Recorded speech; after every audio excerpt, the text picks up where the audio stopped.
About tubes. Tubes for smallmouth, spotted bass, and largemouth bass. These things are bona fide fish catchers. What do they look like? I have no idea. You know, people ask me the same thing with brush hogs all the time. They see me tie it on. They say, "Does that thing look like a crawdad? That look like a bait fish? What's that look like to the fish?" And you know what I say? It looks like food. That's all that matters. You know, you can tie on something super natural, the most natural looking crawdad bait or bait fish bait next to this thing, and this guy will outfish him 5-to-1 a lot of times. It's just a very, very great looking profile for a fish, and it matches a ton of different types of forage. Been super successful for so many decades, and they come in all shapes and sizes. I got a lot of rigs that I'm going to show you tonight. You know, some of them are super basic and everyone knows about and fishes them. I'm going to show you the colors and the rigs exactly how I like them. Some of them might not be known quite so well, so I'm going to dig into those as well and give you guys a little bit of what I think are secret rigging methods. So let's dive into those. Also, thanks a ton for watching that video with Joe jumping into that 45-degree water. He about got hypothermia and died for your viewing pleasure, so if you don't check it out, it's pretty low of you. Anyway, let's dive into some of these rigging methods. Also, tonight's video brought to you by Sam Adams Rebel Rouser IPA. Macrobreweries suck, but if you're going to drink a beer from a macrobrewery, it might as well be an IPA, and it might as well have 8.4% alcohol. Alright, rig number one. We're going to get super basic. This is what I would consider a rig for smallmouth bass when they're around rocky habitat. Just a basic rig, generally what I start with. This is a poor boy tube. Any 4-inch tube with a lot of salt in it is what I love. Here's the head, just a basic standard jig head for tubes. I use a couple different sizes. I use a really small one that's like 1/8 of an ounce, maybe even a little bit lighter than that. I pour these myself like I did in the jig video I made. If you want to check out how to pour your own baits, right over here. So I use this a little tiny one like this, and then I use like a 1/4 ounce one. So the little tiny one I love when it's super shallow, you want to get a real natural presentation, less than 5 feet deep on a riprap bank or a shoal or something like that. Now up to 10 feet I like to use like a 1/4 ounce head, just keeps the bait down a little bit more but still stays really natural. I don't fish Great Lakes around here, obviously. I live in Nebraska. I don't have 30 feet of water and 5-foot waves. You know, if I did, I guarantee I'd be throwing a 1/2, 3/4 ounce, 1 ounce even, like a lot of these guys do. This is what I use. I catch a ton of bass on this. I don't poke the head through and then poke the eyelid out. I learned from a guy fishing a tournament a while back, if you actually go in with the hook up where you want the eye to come out, it releases more salt, or I don't know. That's what he said anyways. And I think it does. You know, it beats the head up more. And if you've spent a lot of time with a tube in your hands, you know that the more beat up the tube gets, the more fish it'll catch. Flat out. So here's what I like. See how nice and screwed up that head is and how much salt's coming out of there? Standard jig. Drag it around. I love this is my tube rod actually that I love to throw for this. 7.3 5 power. It's a medium heavy power Dobbins rod. 10-pound test, 12-pound test fluorocarbon for dragging this for smallmouth. This is my go-to, what I start with whenever I'm fishing for smallmouth bass. Alright, we're going to stay right there with rig number 2 for smallmouth bass. And this is one that I like when the bite is super tough, but you are positive that there's smallmouth on this riprap bank, this riprap area, anywhere shallow, you know there's smallmouth bass on a point. So what I do in that situation is I downsize. So we got this guy here, this 4-inch tube. I downsize this little Bass Pro Shops teaser tube, or there's a Get Bit Outdoors, makes a really good little 2 3/4 inch tube. This little guy here, and then we got this little tiny hook. And I actually catch a ton of fish on this. I've never straightened one out, even on a big smallmouth. So same deal with this guy. So we got a little tiny tube here, little tiny hook on him. This little 1/0, I think it's a 1/0 hook, matches it just right. You know, obviously you can catch a largemouth on these things too. So I say they're smallmouth. This is what I fish when I'm going for smallmouth. You can catch a big largemouth on it just as easy.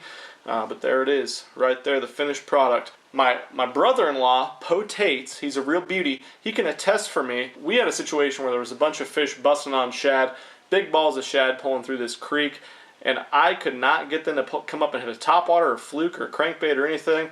Drugged this little tiny tube underneath them and caught 3 or 4 real solid fish. That's for you, Poe Tates.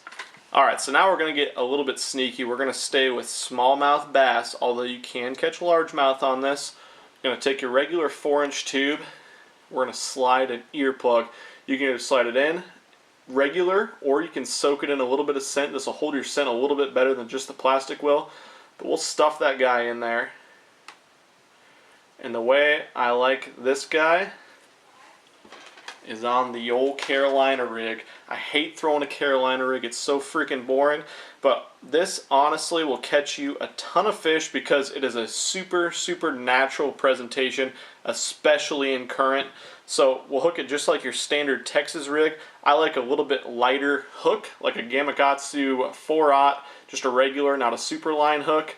And the great thing about this is that earplug will float that up off the bottom, which is, I throw it regular when it's a rocky bottom, but when it's a grassy bottom area and you want this tube pulling up off the bottom, awesome, awesome presentation that a lot of guys don't take advantage of, especially with that earplug in there. That foam earplug is all it takes, and the hook still collapses really nice on that because it's foam, you know. And it'll hold a lot of scent, and obviously it'll stand up your tube and make it flow a little bit more natural through the water column, and it'll keep it up out of the grass when the lake's loaded with grass. Alright, so from the Carolina rig, we're going to go to another sneaky little rig that I don't think enough guys use.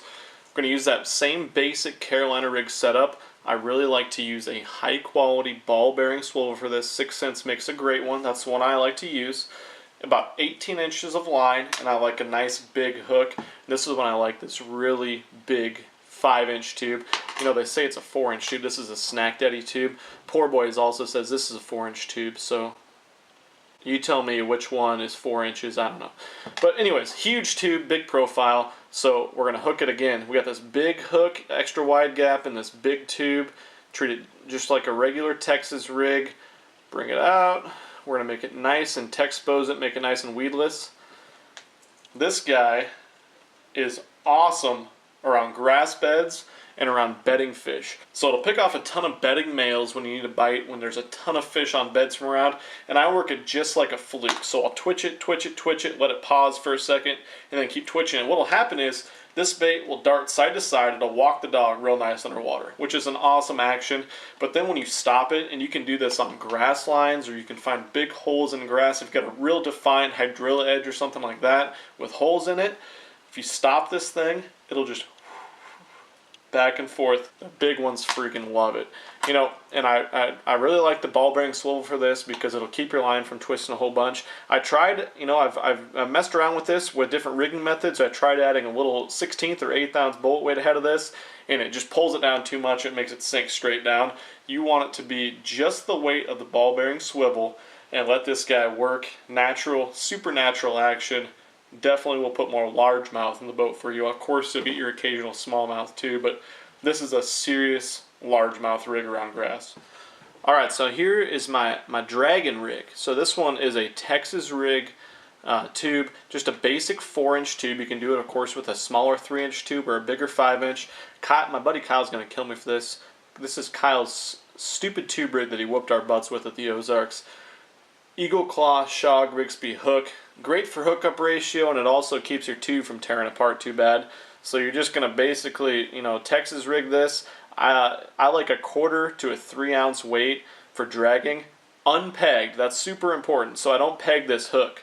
And the reason for that is, you know, this is something you're going to be dragging on a rocky bottom, around some sparser cover, or for smallmouth and largemouth, of course, too, out on weed lines and points and stuff like that, something you just can't get away with an exposed hook. So this hook's awesome because it's got this little clip in there. I don't know if it's going to focus in and let you see that, but the clip will actually hook down into the plastic and hold it up there, and it's tough to see just how it hooks in there. But once that's in there, you get this tube doesn't want to pull down. And so not only does it not ball up on the hook, but you can catch 2 or 3 more fish per tube on each bait, which is awesome. Again, I like an unpegged weight, so when they pick that tube up, they don't feel the weight of the weight, and they'll just swim off with it a lot of times. You can even, and it's like I said, you're going to expose it, so you can fish this thing around some brush, not super heavy cover, but just an absolute killer. Kyle proved that, whooped our butts with it the last couple of days in the last few videos. Check those out if you haven't. But this is another super basic rig, but a great hook and rigging method that not a lot of guys are using. And to take this rig one step further, here's another awesome little rig you can use. Put that bullet weight on there and add a little brass ticker or any type of little bead on there above that. This is good for when there's a little bit of stain in the water. So here you go. You got this Texas rig tube. It's a lot more profound underwater, but it will click every single time you hit that, and every time you twitch your rod, it will click against that tube. And it's just something, in muddier water, I usually do this with like a black and blue or a green pumpkin and orange type tube that can really draw them in, but you want a natural presentation like a tube. That's just an awesome way to draw them in and increase the strike zone and get fish from a further range. Alright, so we're going to get real basic again. You hear a lot of guys talk about flipping a tube. So flipping a tube around heavy brush, or docks or anything like that, we get back to a straight shank flipping hook. This is like the most basic way to fish a tube, but still super effective. When you drop a tube down, it has a lot more of a spiraling action than a lot of different baits and like a jig or something like that. But pretty simple here. You got this 6 cents peg stopper. To me, it's the best peg stopper on the market. It pinches down on the line really hard, so you don't have to redo it all the time. You got your straight shank flipping hook and a bullet weight. I like a 3/8, half, quarter ounce, whatever. Match it up to the different depth that you're fishing. Anything shallower, I'll go with a lighter weight. If you're fishing deeper docks, I'll go way up to a 1/2 ounce. So you're going to rig it, just like any other Texas rig. I don't take a very big bite out of it when I go, maybe 1/4 of an inch. And I like a big, wide gap flipping hook for this. This is the Berkley Fusion hook, 5/0. To me, it's just been a great straight shank flipping hook. My favorite that I've ever used, honestly. And the price is really right on these. Tubes are notorious, flipping tubes and Texas rig tubes, for losing fish. And so I like to use that as big, wide of a gap as possible. So there it is. You Texpose it, work it through there. You can get this thing in and out of a lot of different types of cover, all the way up until you start punching mats. This thing will flip around any brush pile, lay down, stuff like that. Killer, tried and true bait. If you want to gain confidence in a flipping bait, it's a great place to start. Alright, so we're done dicking around here. It's time to show a super secret rig that's awesome for bedding bass. I've never used it for any other tactic. I'm sure that it would probably work for other types of fishing, but for bedding bass, the old Alka-Seltzer trick. This one's a little bit of an urban legend, but I assure you it will work for largemouth and smallmouth. I like to do it with a 4-inch tube with an exposed hook. If you're fishing for bedding bass that are in super thick grass, maybe go to that Texas rig that we talked about, but all you need, a little Alka-Seltzer tablet. We're going to break up little tiny pieces, as small pieces as you can, so it reacts a little bit faster, and we're going to stuff them right into the tube as far as you can get them up in there.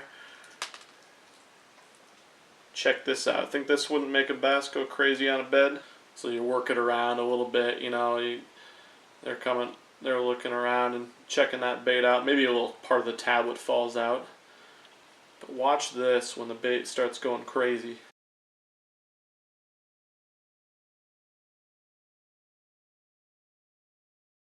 Tell me that guy's not going to get bit on a bed, making bubbles and just a huge commotion and stuff like that. That's a super awesome way, something that really, it only takes a couple seconds to break this up and put it in your tube. Just a great way to catch them, especially bedding bass. That's when I use this. Great little tip. But hey, I'm out of here. That's all I got. Be sure to punch that MF to subscribe to my channel. From me and Sam Adams, we are out. Thanks a ton for watching.